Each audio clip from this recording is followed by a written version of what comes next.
On my divorce day, I exposed the truth on the day of my divorce. While my mother-in-law basked in the spotlight of congratulatory messages for the ultrasound of Wesley Wicks, the other woman, I took a different approach.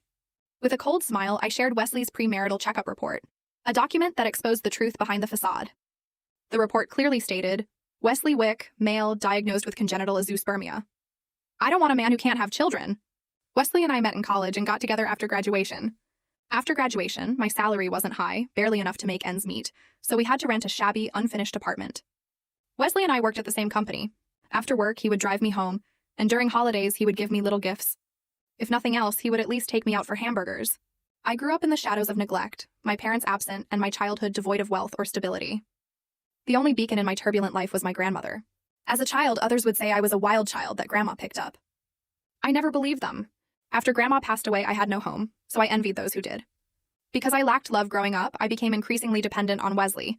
When we were dating, he was gentle and considerate, always taking care of my feelings, never looking down on my family or background.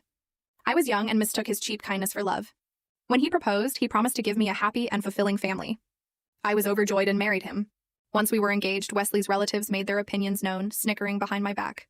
They called me a wild chicken trying to be a phoenix, hinting at my questionable origins and even suggesting I might be carrying some mysterious illness. They insisted on a premarital medical checkup. I took a deep breath and pushed aside my pride, swallowing the sting of their words for Wesley's sake.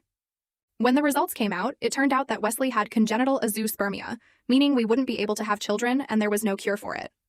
I cherished our relationship and loved him deeply, so I chose to keep it a secret to protect his feelings. I wanted to live a good life with him, and I thought that as long as we loved each other, it didn't matter if we couldn't have children. We could always adopt one if we wanted. That was my thinking, but others didn't see it that way. After we got married, my mother-in-law made my life difficult in every possible way. She started by insisting that I quit my job to have a child and be a stay-at-home wife. At first, I refused, but Wesley persuaded me, promising that he would earn money to support us while I stayed at home, beautiful and carefree.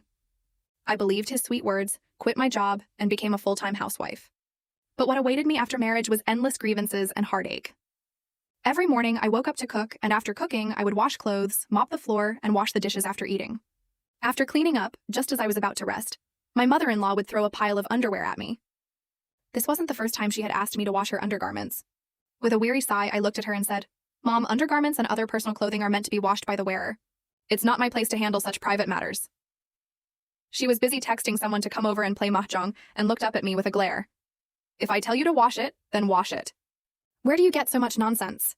I refused. I threw the basin into the bathroom and went back to my room to change the bedsheet.